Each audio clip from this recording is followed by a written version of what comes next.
Cuando se calma el bullicio de la ciudad y se van apagando las luces de la casa, se enciende la luz del entendimiento. Desde este momento comienza Puerto de Libros, Librería Radiofónica, programa que contiene todos sus elementos tipo A. Puede ser escuchado por niños, niñas y adolescentes sin la supervisión de padres, madres o representantes. Comienza Puerto de Libros, Librería Radiofónica.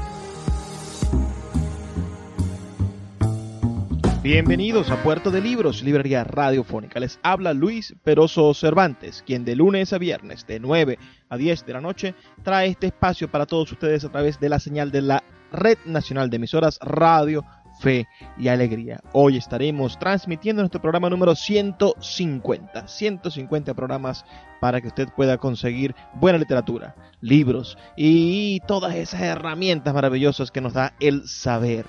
En esta emisión vamos a disfrutar primero de una lectura, de un comentario que hace la escritora zuliana Zeralba Rivera de la relación con su padre. Después tendremos el agrado de tener la lectura de Remedios la Bella, ese fragmento maravilloso de 100 años de soledad. Vamos a estar escuchando, disfrutando de una pequeña lectura de 100 años de soledad donde se describe a esa maravillosa mujer que es un personaje de 100 años de soledad. Y después vamos a estar escuchando la voz de la poeta Yolanda Pantín, una de nuestras más grandes escritoras venezolanas, mientras recibía el premio Casa de América en España, uno de los premios de poesía más importantes de el mundo, de nuestro idioma. Espero que sea un menú bastante variado. Si nos estás escuchando, por favor, reporta tu sintonía al 0424-672-3597. 0424-672-3597. O a nuestras redes sociales, @Librería Radio en Twitter y en Instagram. Y sin más demora, vamos a comenzar nuestro programa. Pero antes, me gustaría que escucharan los mensajes que tienen para nosotros nuestros anunciantes. Sultana del Lago Editores es una empresa zuliana de servicios editoriales. Nuestro catálogo tiene más de 100 títulos de autores nacionales e internacionales. Además, somos la única editorial que presta servicios de impresión bajo demanda en Maracaibo. No necesitas invertir en grandes tirajes. Tus lectores pedirán tu libro, nosotros lo imprimiremos y tú obtendrás regalías. Por ello, también editamos internacionalmente en Amazon y Google Play Books. Conoce más en nuestra nueva página web www.sultanadelago.com o siguiéndonos en Instagram como @sultanadelago.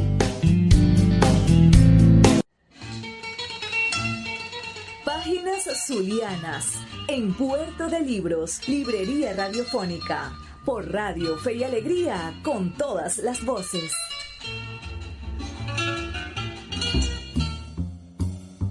Hoy en nuestra sección Páginas Zulianas estaremos leyendo un texto, ciertamente, unos fragmentos de una entrevista que se le hiciese a la escritora zuliana Zeralba Rivera Colomina, que nació en Maracaibo el 30 de julio del año 1967. Es licenciada en Comunicación Social por la Universidad del Zulia y poetisa. Perteneció a la generación de los 80 de nuestra poesía. Es hija del poeta Snor Rivera y de la periodista Marta Colomina. Emergió como poeta de los concursos literarios del Vicerrectorado Académico de Luz y obtuvo mención especial en el concurso Solar de Poesía Joven en 1990 con la obra Bajo el signo del cielo. Este texto que vamos a estar leyendo hoy se encuentra como epílogo en el libro Gramática del Alucinado y otros poemas inéditos de Snor Rivera, recientemente publicado por la gente, maravillosa gente de la Poeteca en su colección memorial. Esto es de verdad un maravilloso tesoro. Yo felicito a Marlo Valles por el trabajo que ha venido desarrollando con la Poeteca y al amigo Ricardo Ramírez Requena, quien dirige esa institución. Ellos son los dos pilares fundamentales de esa institución y son quienes de verdad merecen un reconocimiento por su incansable labor a favor de la poesía sin ningún tipo de actitud de esas que existen en nuestra comunidad literaria. Ellos lo hacen con entrega, con entusiasmo, sin mirar a los lados. Esos dos hombres son unos Cristos de nuestra poesía, sin importar quiénes rodeen los proyectos o quienes estén alrededor. Ellos ayudan sin ver a quién. Haz bien y no mires a quién, como decía Miguel Ángel Landa. Bueno, pero esta gente acaba de publicar este maravilloso libro, Gramática del Alucinado, donde incluyen el texto de Celalba Rivera, la hija de Snorr, y donde ella cuenta en 4 maravillosos párrafos unas hermosas anécdotas sobre la vida de su padre. Les sigo comentando sobre Celalba. Ella trabajó en el diario La Columna. Su poesía destaca por la inversión rica en connotaciones conceptuales, centrada en lo subjetivo, las evocaciones familiares, entretejidas con un lenguaje deliberadamente elegíaco que se sostiene por su intensidad. En 1993 viajó a Alemania. Allí transcurrió sus primeros 3 meses en Europa y luego se trasladó a España el 3 de agosto de 1996. Desde entonces no ha vuelto. Reside en Santiago de Compostela. Yo a todos ustedes les recomiendo buscar este libro. No sé dónde se puede conseguir o adquirir. Gramática del Alucinado, de reciente reedición. Creo que en la página web de la Poeteca está disponible el PDF gratuito. Estoy casi seguro. Si lo consigo, se los pongo en unos minutitos en nuestra cuenta en Twitter para que puedan descargarlo y leerlo. Sin más demoras, vamos ahora a escuchar estos textos, estas palabras de la hermosa Celalba Rivera. Un padre enorme y humano. Qué bello título también, ¿verdad? Para hablar de su papá, para hablar de un hombre tan particular y genial como fue Snorr Rivera. Reporta tu sintonía al 0424-672-3597. 0424-672-3597. Un padre enorme y humano. Lo recuerdo como un hombre extraordinario. Es cierto que su vida parecía una invención literaria y que él mismo se empeñó con mucho éxito en literaturizar su infancia y su juventud, quizá como una forma de exorcismo o redención. Tuve la suerte de crecer entre su realidad y su ficción, a la vez que al personaje, poeta, cosmopolita, periodista, conquistador y alma de la fiesta, disfrutaba del padre, el que nos llevaba a las librerías y a los zoológicos, al estadio de béisbol y a su casa del poniente, el que nos paseó por la calle Ciencias y por el mundo. A su lado me senté casi todas las noches de mi vida a ver Bonanza, Kojak o Barreta, a hablar de las constelaciones y a esperar en silencio a que nacieran los poemas. Eso tuve, un padre enorme y humano.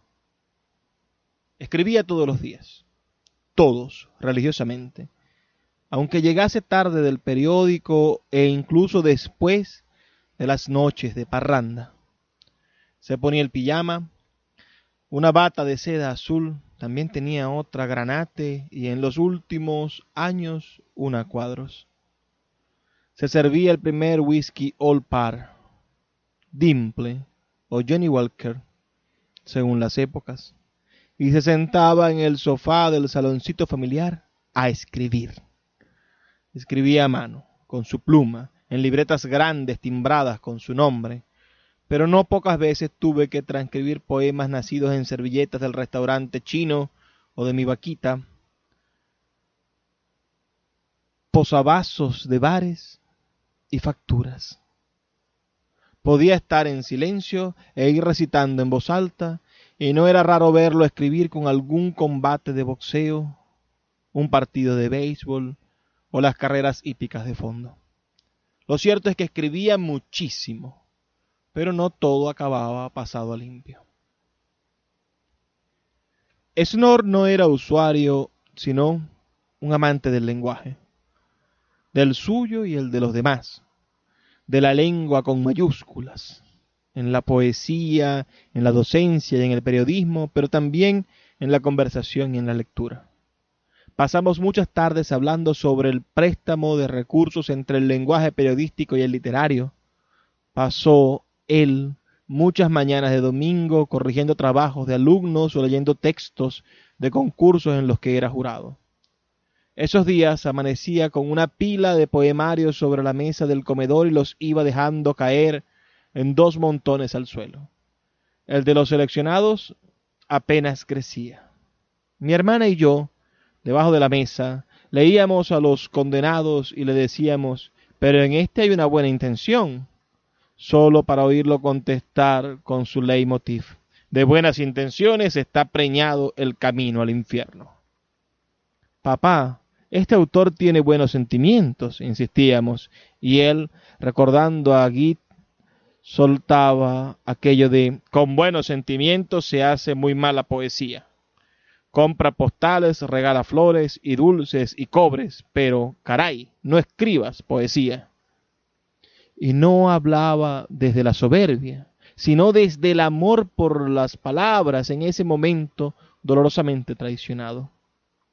En fin, si algo sé de poesía, que es completamente ajena a las buenas intenciones y a los buenos sentimientos, se lo debo a aquellos días.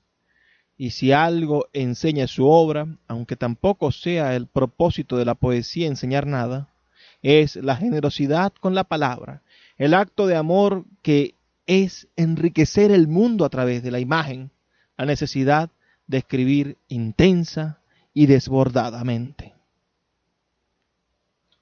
Cuando me fui de Maracaibo en 1994, Snorr era un poeta respetado, pero como poeta vivo era un discutido.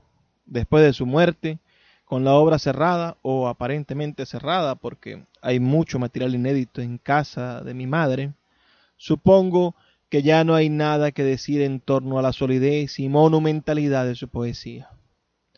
A pesar de la desidia y de la falta de recursos que lastimaron siempre la promoción cultural en el Zulia y en Venezuela, agravadas ahora por la generalización de la ignorancia como desideratum revolucionario, me parece admirable ver que una generación de creadores y docentes que fueron sus alumnos se han empeñado en un doble camino. Por un lado, seguir difundiendo su obra.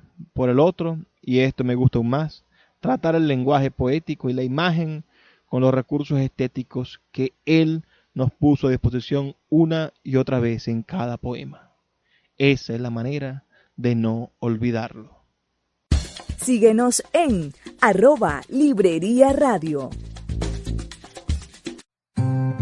Cada día un libro. Puerto de Libros, Librería Radiofónica, por Radio Fe y Alegría, con todas las voces. En nuestra sección de hoy de Cada día un libro, estaremos disfrutando de un fragmento apenas de la novela 100 años de soledad del gran escritor colombiano Gabriel García Márquez, sobre todo donde se describe la belleza mortal de Remedios la Bella. Bueno, sin más demoras, por favor disfrútenlo, y cualquier comentario que tengan, cualquier opinión, pueden hacérmela llegar al 0424 672 3597 0424 672 3597. Remedios la Bella fue la única que permaneció inmune a la peste del banano.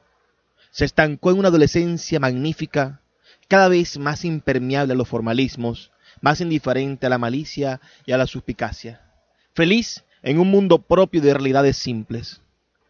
No entendía por qué las mujeres se complicaban la vida con corpiños y pollerines, de modo que se cosió un balandrán de cañamazo que sencillamente se metía por la cabeza y resolvía sin más trámites el problema de vestir, sin quitarle la impresión de estar desnuda, que según ella entendía las cosas era la única forma decente de estar en casa.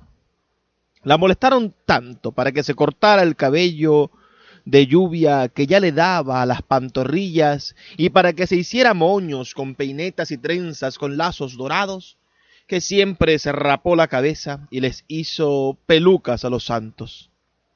Lo asombroso de su instinto simplificador era que mientras más se desembarazaba de la moda buscando la comodidad y mientras más se pasaba por encima de los convencionalismos en obediencia a la espontaneidad, más perturbadora resultaba su belleza increíble y más provocador su comportamiento con los hombres. Cuando los hijos del coronel Aureliano Buendía estuvieron por primera vez en Macondo, Úrsula recordó que llevaban en las venas la misma sangre de la bisnieta y se estremeció con un espanto olvidado. «Abre bien los ojos», la previno. «Con cualquiera de ellos, los hijos te saldrán con cola de puerco». Ella hizo tan poco caso de la advertencia que se vistió de hombre y se revolcó en la arena para subirse en la cucaña y estuvo a punto de ocasionar una tragedia entre los 17 primos trastornados por el insoportable espectáculo. Era por eso que ninguno de ellos dormía en la casa cuando visitaban el pueblo, y los 4 que se habían quedado para disposición de Úrsula en cuartos de alquiler. Sin embargo, Remedios, la bella, se habría muerto de risa si hubiera conocido aquella precaución. Hasta el último instante en que estuvo en la tierra ignoró su irreparable destino de hembra perturbadora. Era un desastre cotidiano. Cada vez que aparecía en el comedor, contrariando las órdenes de Úrsula, ocasionaba un pánico de exasperación entre los forasteros. Era demasiado evidente que estaba desnuda por completo bajo el burdo camisón, y nadie podía entender que su cráneo pelado y perfecto no era un desafío, y que no era una criminal provocación el descaro con que se descubría los muslos para quitarse el calor, y el gusto con que se chupaba los dedos después de comer con las manos. Lo que ningún miembro de la familia supo nunca fue que los forasteros no tardaron en darse cuenta que Remedios, la bella, soltaba un hálito de perturbación, una ráfaga de tormento, que seguía siendo perceptible varias horas después de que ella había pasado. Hombres expertos en trastornos de amor, probados en el mundo entero, afirmaban no haber padecido jamás una ansiedad semejante a las que producía el olor natural de Remedios, la bella. En el corredor de las begonias, en la sala de visitas, en cualquier lugar de la casa podía señalarse el lugar exacto en que estuvo y el tiempo transcurrido desde que dejó de estar. Era un rastro definido, inconfundible, que nadie de la casa podía distinguir porque estaba incorporado desde hacía mucho tiempo a los olores cotidianos, pero que los forasteros identificaban de inmediato. Por eso, eran ellos los únicos que entendían que el joven comandante de la guardia se hubiera muerto de amor y que un caballero venido de otras tierras se hubiera echado a la desesperación. Inconsciente del ámbito inquietante en que se movía, del insoportable estado de íntima calamidad que provocaba su paso, Remedios, la bella, trataba a los hombres sin la menor malicia y acababa de trastornarlos con sus inocentes complacencias. Cuando Úrsula logró imponer la orden de que se comiera con Amaranta en la cocina para que no la vieran los forasteros, ella se sintió más cómoda porque al fin y al cabo quedaba a salvo de toda disciplina. En realidad, le daba lo mismo comer en cualquier parte, y no a hora fija, sino de acuerdo con las alternativas de su apetito. A veces se levantaba a almorzar a las 3 de la madrugada, dormía todo el día y pasaba varios meses con horarios trastocados, hasta que algún incidente casual volvía a ponerla en orden. Cuando las cosas andaban mejor, se levantaba a las 11 de la mañana y se encerraba hasta 2 horas completamente desnuda en el baño, matando alacranes mientras se despejaba del denso y prolongado sueño. Luego se echaba agua de la alberca con una totuma. Era un acto acto tan prolongado, tan meticuloso, tan rico en situaciones ceremoniales, que quien no la conociera bien habría podido pensar que estaba entregada a una merecida adoración de su propio cuerpo. Para ella, sin embargo, aquel rito solitario carecía de toda sensualidad y era simplemente una manera de perder el tiempo mientras le daba hambre. Un día, cuando empezaba a bañarse, un forastero levantó la teja del techo y se quedó sin aliento ante el tremendo espectáculo de su desnudez. Ella vio los ojos desolados a través de las tejas rotas y no tuvo una reacción de vergüenza, sino de alarma. «¡Cuidado!», exclamó, «se va a caer». «Nada más quiero verla», murmuró el forastero. «Ah, bueno», dijo ella, «pero tenga cuidado, que esas tejas están podridas». El rostro del forastero tenía una dolorosa expresión de estupor y parecía batallar sordamente contra sus impulsos primarios para no disipar el espejismo. Remedios, la bella, pensó que estaba sufriendo con el temor de que se rompieran las tejas y se bañó más deprisa que de costumbre para que el hombre no siguiera en peligro. Mientras echaba agua de la alberca, le dijo que era un problema que el techo estuviera en ese estado, pues ella creía que la cama de hojas podrida por la lluvia era lo que llenaba el baño de alacranes. El forastero confundió aquella cháchara con una forma de disimular la complacencia, de modo que cuando ella empezó a enjabonarse, cedió a la tentación de dar un paso adelante. «Déjeme enjabonarla», murmuró. «Le agradezco la buena intención», dijo ella, «pero me basto con mis 2 manos». «Aunque sea la espalda», suplicó el forastero. «Sería una ociosidad», dijo ella. «Nunca se ha visto que la gente se jabone la espalda». Después, mientras se secaba, el forastero le suplicó con los ojos llenos de lágrimas que se casara con él. Ella le contestó sinceramente que nunca se casaría con un hombre tan simple, que perdía casi 1 hora y hasta se quedaba sin almorzar solo por ver bañarse una mujer. Al final, cuando se puso el balandrán, el hombre no pudo soportar la comprobación de que en efecto no se ponía nada debajo, como todo el mundo sospechaba, y se sintió marcado para siempre con el hierro ardiente de aquel secreto. Entonces quitó 2 tejas para descolgarse en el interior del baño. «Está muy alto», lo previno ella asustada, «se va a matar». Las tejas podridas se desplazaron en un estrépito del desastre, y el hombre apenas alcanzó a lanzar un grito de terror y se rompió el cráneo y murió sin agonía en el piso de cemento. Los forasteros que oyeron el estropicio en el comedor y se apresuraron a llevarse el cadáver, recibieron en su piel el sofocante olor de Remedios la Bella. Estaba tan compenetrado con el cuerpo que las grietas del cráneo no manaban sangre, sino un aceite ambarino impregnado de aquel perfume secreto, y entonces comprendieron que el olor de Remedios la Bella seguía torturando a los hombres más allá de la muerte, hasta el polvo de sus huesos. Sin embargo, no relacionaron aquel accidente de horror con los otros 2 hombres que habían muerto por Remedios la Bella. Faltaba todavía una víctima para que los forasteros y muchos de los antiguos habitantes de Macondo dieran crédito a la leyenda de que Remedios Buendía no exhalaba un aliento de amor, sino un fluido mortal. La ocasión de comprobarlo se presentó meses después, una tarde en que Remedios la Bella fue con un grupo de amigas a conocer las nuevas plantaciones. Para la gente de Macondo era una distracción reciente recorrer las húmedas e interminables avenidas bordeadas de bananos, donde el silencio parecía llevado de una parte a otra, todavía sin usar, y era por eso tan torpe para transmitir la voz. A veces no se entendía muy bien lo dicho a medio metro de distancia, y sin embargo resultaba perfectamente comprensible al otro extremo de la plantación. Para las muchachas de Macondo aquel juego novedoso era motivo de risas y sobresaltos, de sustos y burlas. Por las noches se hablaba del paseo como de una experiencia de sueño.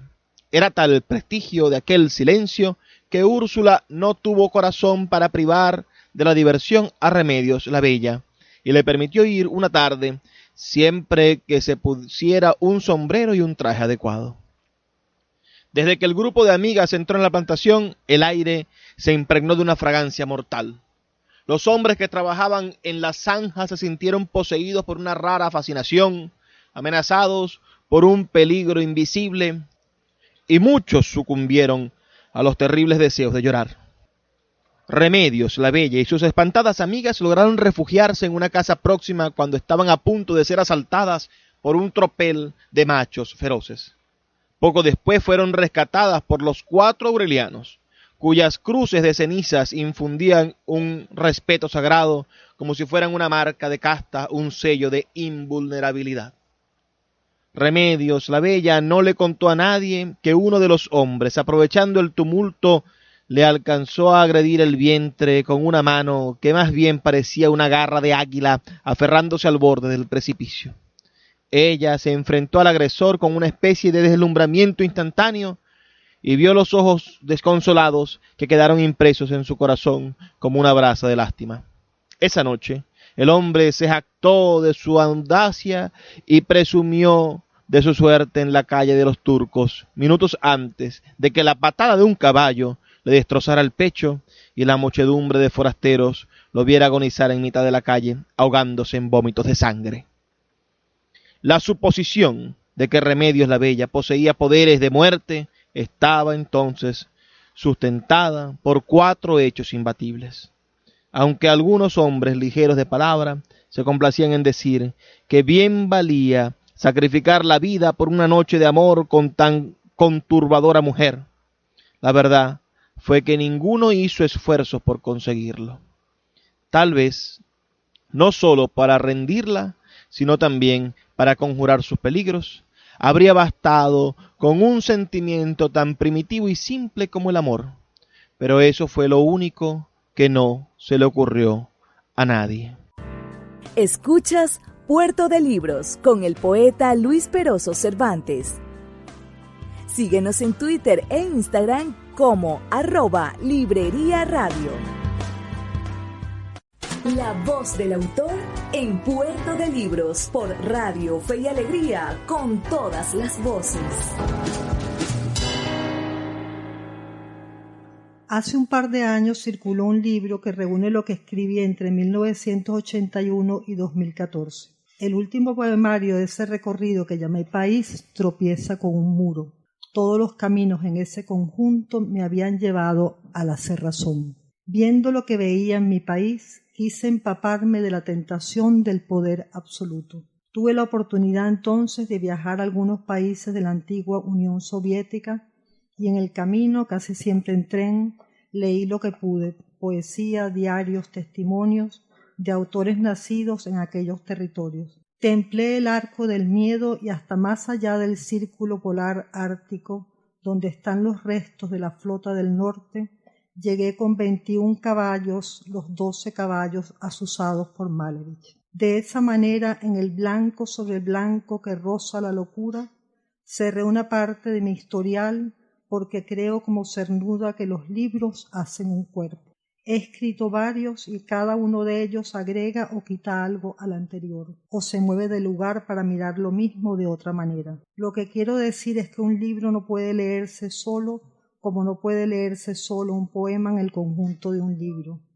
Hay una armazón anímica, psíquica, narrativa y conceptual que lo soporta. ¿Cómo cuajó en mí la idea de la vida como una bella ficción? No lo recuerdo, pero fue liberadora. Y aquí entra la materia del poemario que ustedes generosamente han destacado. Lo que hace el tiempo tiene un hermano mellizo. Para nosotros en Venezuela sería un hermano morocho. Un conjunto titulado precisamente Bellas Ficciones que publicamos en Caracas en el 2016. Yo venía de la guerra cuando empezaron a aparecer niños, personas mayores, tímidos animales domésticos, pidiéndome que les diera lugar. Era la poesía quien hacía el reclamo, es decir, a voluntad y a conciencia de tocar la lira en tiempos de hambre y enfermedad, quise irme por las ramas con mis pequeños. La primitiva emoción del miedo me llevó a guardarme en la canción. Digo bella y digo ficción. Bella porque la luz enaltece lo que toca y ficción porque todo ocurre según lo ordenemos en nuestras cabezas. Además, yo pienso que tiene que haber un grano de levadura, como decir, algo que contenga lo mismo que nos hunde y que sin embargo nos eleve. Cuando se supo en Caracas la noticia de que había obtenido este premio, se armó una algarabía. Y no por mí.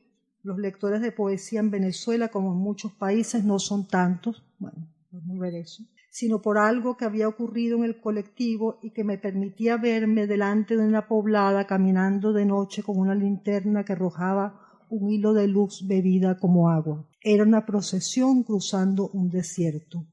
Luego, lógicamente, la furia de los días me dejó en el camino y a otra cosa mariposa. Pero vuelvo a las bellas ficciones. En ese momento que no recuerdo entendí que una puede a voluntad de ordenar el relato de la vida, bien sea como una tragedia, como un drama, como una comedia o contarla como un cuento. Elegí el cuento, claro está, y en esa elección me di cuenta que la más bella ficción es el relato de origen. Aunque es uno de mis temas, digo, el relato de origen, tenía entonces que alimentarlo. Y aquí entro en la casa de mis padres ancianos y con ellos recorro el jardín. Estas son cosas que ocurren con la edad. Dejaron de interesarme las búsquedas del lenguaje y otros asuntos literarios y me quedé con el pozo que los años habían dejado en mí, imágenes, lecturas, recuerdos. Ya había escrito y publicado suficientes páginas, así que el riesgo que podía correr con tal desprendimiento era solo mío. Claro, ustedes entenderán que ahora mismo estoy haciendo literatura, pero no importa, sigamos. De todo esto trata lo que hace el tiempo, cuando pone las cosas en su lugar. Y es que mientras yo pueda, no voy a permitir que el ruido afuera asuste a ninguna de mis criaturas, y menos cuando esté escuchando con esa infantil atención de la primera vez las líneas de un cuento. Y ya para terminar.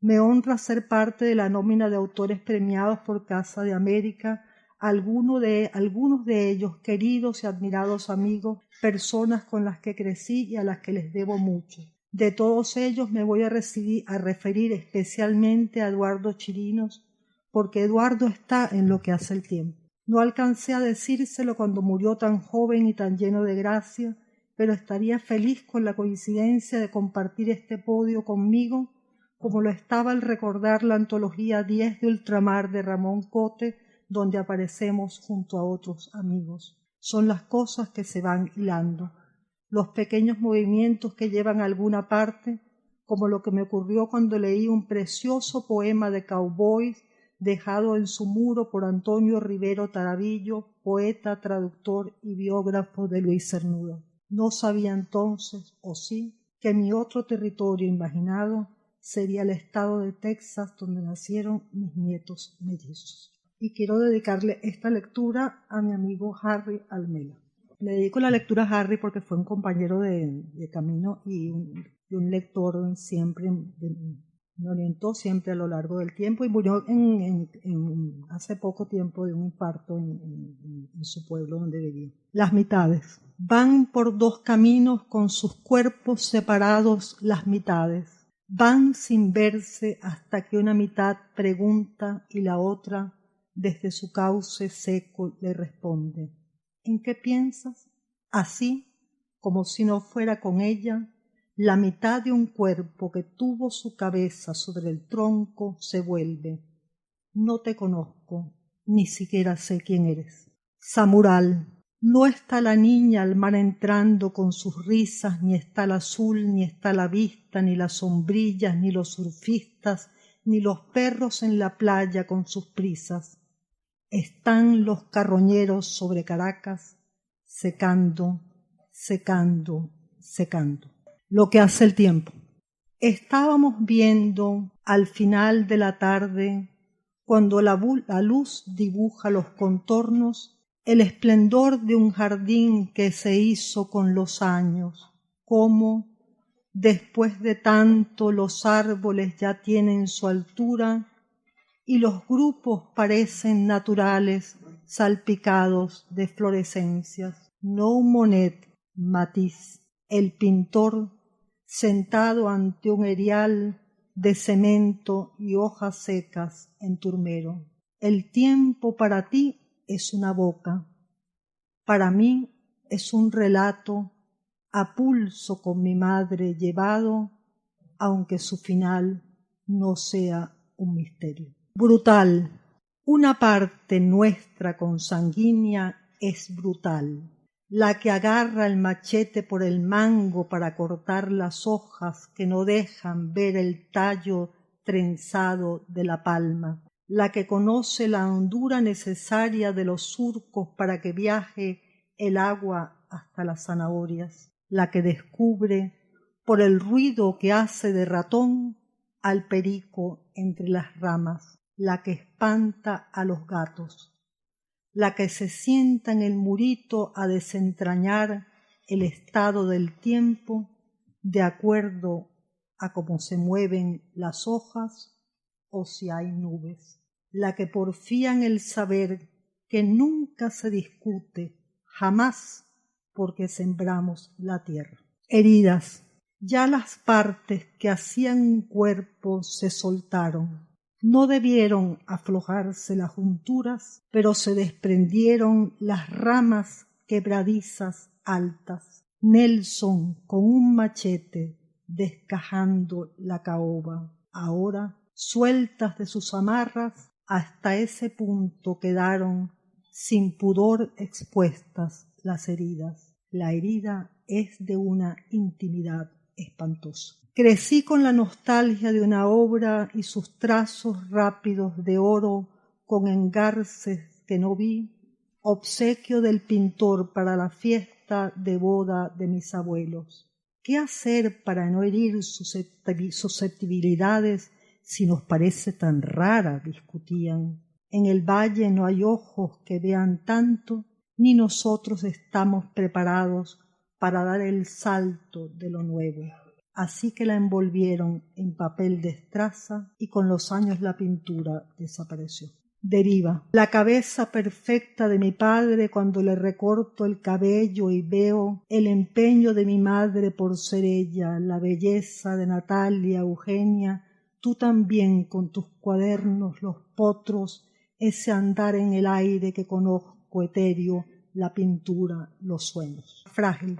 La luz que cae sobre algo para exaltar ese algo que recibe la luz y era nada o poca cosa en la sombra es un poema y en segundos deja de ser. Capacidad. Aunque parezcan de vidrio, nuestros poemas no son diáfanos. Tendríamos que nacer de nuevo sin quebrarlos. Cartas que nunca escribí. Querido Fernando Fernández, te recuerdo y te leo encantada. Querido Antonio, no encuentro la manera. Querida María, en la luz encontrada. Querido Eduardo, de Dios el halcón a los poetas. Mensajes. Guárdate en lo que puedas del fragor venezolano. Qué pruebas de valor y a la vez de cordura las que tienen entre manos frente a la demencia del poder.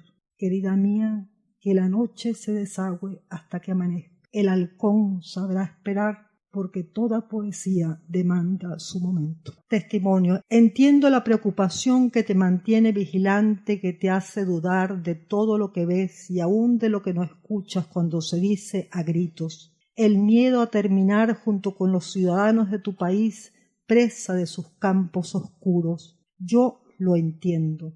La poesía como un reducto fiel, rebelde ante el ominoso poder del capital, su compromiso, un río que arrastra lo que encuentra para ampliar su registro, mensajes, crónicas, pasajes, borrados de la historia, pintas, panfletos.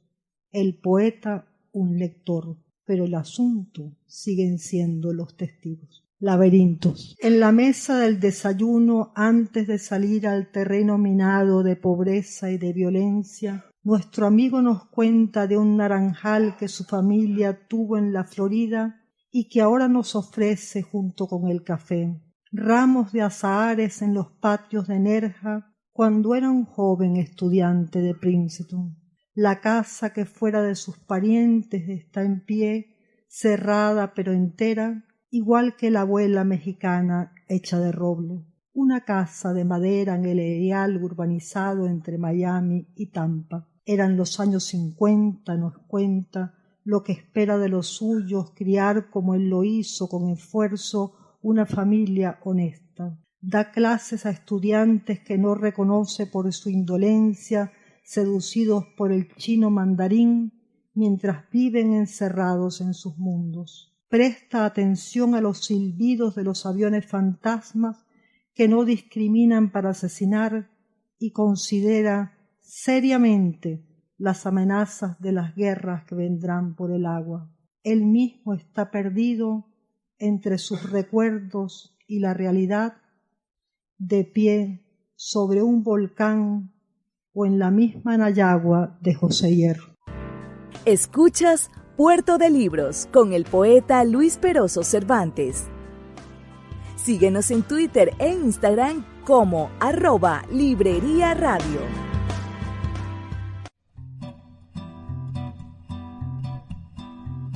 ¿Cómo piensa la literatura? Piensa mejor. Lee un libro. Puerto de Libros, librería radiofónica por Radio Fe y Alegría, con todas las voces.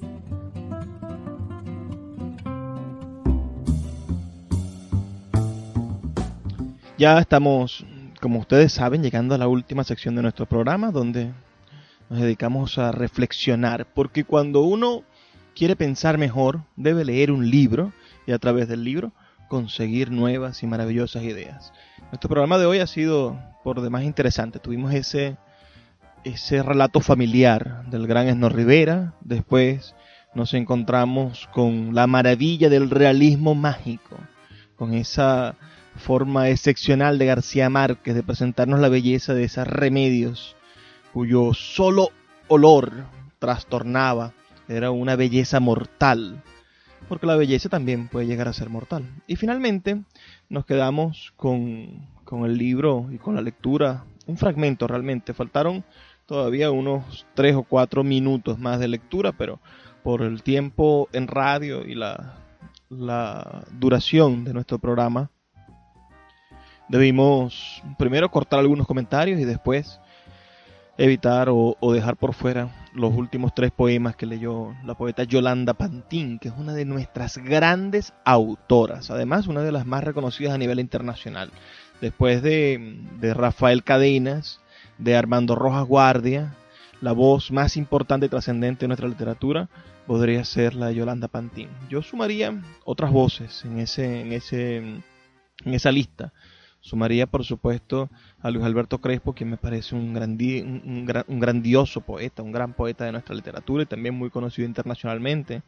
Sumaría después voces menos conocidas, quizás, como la de nuestro poeta Víctor Fuenmayor, del Zulia. También es un gran maestro y destacado escritor a nivel nacional e internacional. Así podremos hacer una lista. Creo que pronto podremos prepararnos para hacer una lista. Voy a leerles un texto que se llama Último Brindis, de la escritora rusa Ana Akhmatova. Este título es bastante interesante y este es un pequeñísimo poema, apenas tiene 8 versos. Escúchenlo con atención. Bebo por la casa destruida, por mi vida terrible, por la soledad entre los dos, y por ti yo bebo. Por la mentira de los labios traicioneros, por el frío mortal de tus ojos, por el mundo brutal y tosco, por lo que Dios nos salvó. Y traigo ahora este poema porque me gusta pensar en el país. Me gusta pensar en nuestra nación. Ana Akhmatova sufrió un régimen comunista. Su biografía, su vida, está asignada por el sufrimiento de la ideología comunista rusa. Hay palabras que nosotros debemos de temer. Por ejemplo, la palabra hegemonía, que estuvo muy de moda en algún momento y que Hugo Chávez la repitió muchísimas veces. Hablaba de la hegemonía comunicacional. Todavía se habla de esa cosa terrible que es la hegemonía. los rusos plantearon que debía de estructurarse una hegemonía desde el partido, y persiguieron hasta la muerte a los escritores, a los intelectuales, a los profesores universitarios. Esta mujer fue una mujer talentosísima. Ella nació en el año 1889 y falleció en el año 1966. Comenzó a escribir poesía a la edad de 11 años. Estudió latín, historia y literatura en Kiev y en San Petersburgo. Formó parte del acmeísmo, una corriente poética que se sumaba al renacimiento intelectual de Rusia a principios del siglo XX y rompía con el simbolismo de carácter metafórico, restableciendo el valor semántico de las palabras. Esta poeta estuvo cerca de los más grandes intelectuales rusos, de Pasternak, Boris Pasternak, quien tuvo que renunciar a su premio Nobel de literatura que había merecido por el doctor Zhivago, porque a su país le pareció que el premio Nobel de literatura era una herramienta de Occidente para influir en la política de su nación y para poder mantener la salud, poder mantener la cabeza, no ser fusilado en esos momentos de guerra y de persecución política. Tuvo que renunciar a su premio Nobel. También estuvo cerca de Vladimir Mayakovsky, que era uno de los grandes poetas de su generación. Primero alabado por la revolución, después por las críticas que hizo, perseguido, abuchado y conducido al suicidio. Tanta persecución y maltrato al poeta lo condujo finalmente al suicidio. Él escribió aquella carta de despedida donde dice: hoy me abucháis, mañana me lloraréis. La revolución intentó voltear la torta, ¿no? y decir que era un gran poeta revolucionario, tomarlo como bandera y ocultar sus críticas, pero no fue posible. También conoció, como les digo, a Joseph Brodsky. Dos de sus esposos murieron en las purgas soviéticas, en esa búsqueda de eliminar a los pensadores, a los libres pensadores. El comunismo y las tendencias ideológicas hegemónicas no permiten que alguien piense de manera diferente y consiguen a través del asesinato, de la muerte, y no solamente con fusiles, no solamente con la horca, sino también matando de hambre a sus enemigos, con la mengua personal, con la humillación. Consiguen de muchísimas maneras acabar con la moral de estos escritores, con estos intelectuales. También su hijo Lev pasó bastantes años en prisión por ser disidente. Imagínense el dolor de esta poeta por tener a uno de sus hijos preso, y en esas cárceles inhumanas, en esas cárceles donde los comunistas que hablaban de que eran esclavos del capital mantenían en esclavitud a personas en minas para poder aprovechar los recursos de ese desierto helado que es la Siberia. Su obra estuvo prohibida en toda Rusia. La obra de Amatova fue censurada y solo en el año 1990 se publicó completa para los lectores rusos. Ella misma en más de una ocasión tuvo que suprimirla físicamente por temor a represalias políticas. A pesar de su vida marginada y perseguida, en el año 1962, Akhmatova estuvo nominada al Premio Nobel de Literatura, aunque no se le otorgó. En 1964 viajó a Italia, donde recibió el Premio Internacional de Poesía de ese país, y en 1965 es nombrada doctora honoris causa por la Universidad de Oxford. Es una mujer verdaderamente maravillosa. Les voy a leer de nuevo este poema para que ahora, conociendo la tragedia de esta mujer, podamos nosotros pensar mejor, ayudados a pensar por la literatura. Último brindis. Bebo por la casa destruida, por mi vida terrible, por la soledad entre los dos, y por ti yo bebo. Por la mentira de los labios traicioneros, por el frío mortal de los ojos, por el mundo brutal y tosco, por lo que Dios nos salvó. Ahora díganme si no es este un poema político. Díganme si en este poema no está cifrada la rabia, el desconsuelo frente al poder.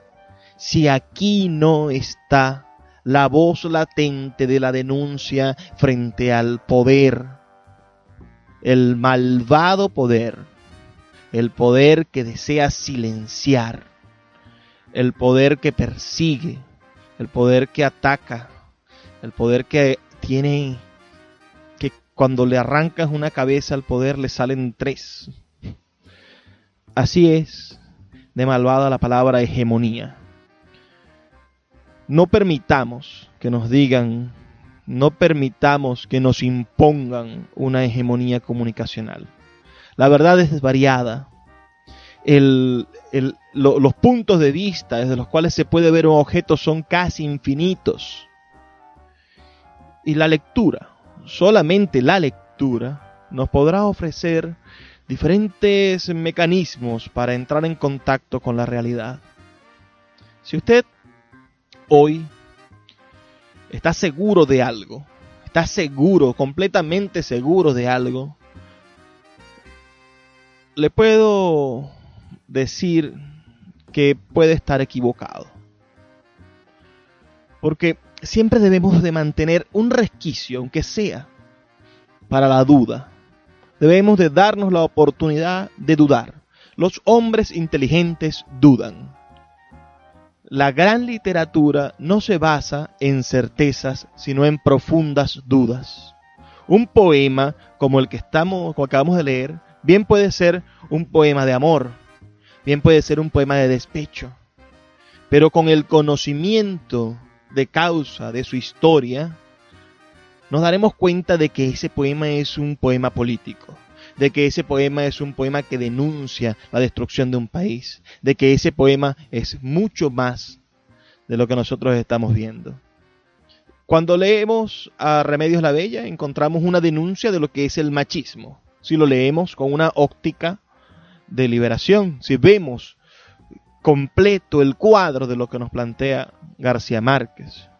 Cuando escuchamos los poemas de Yolanda Pantín, nos encontramos con la memoria de un país que posiblemente ya no exista, de un país que necesita ser construido simbólica y metafóricamente. Y cuando escuchamos a la hermosa Celalba Rivera hablar de su padre, sin duda nos estamos encontrando con la memoria de un hombre que trasciende mucho más allá de que esté o no esté en los anales de la literatura nacional, bien sea que los críticos literarios y los que han escrito las historias de la literatura lo vanagloreen o no. Allí se encuentra Snow Rivera, indetenible para el futuro. Los libros también tienen esa ventaja, son una carta, un mensaje, una misiva para el futuro. Muy poco pueden hacer los que intentan destruir actualmente la libertad, porque el futuro los va a condenar por su tamaño, por el tamaño de sus acciones. Todos estamos condenados a morir, nadie se va a salvar de la muerte. Pero la memoria, nuestro legado, el tan mentado legado, no puede quitarse el barro ni la sangre de encima. Y el futuro dirá la verdad. ¿De qué legado tiene barro y sangre? ¿De qué legado ha sido perverso?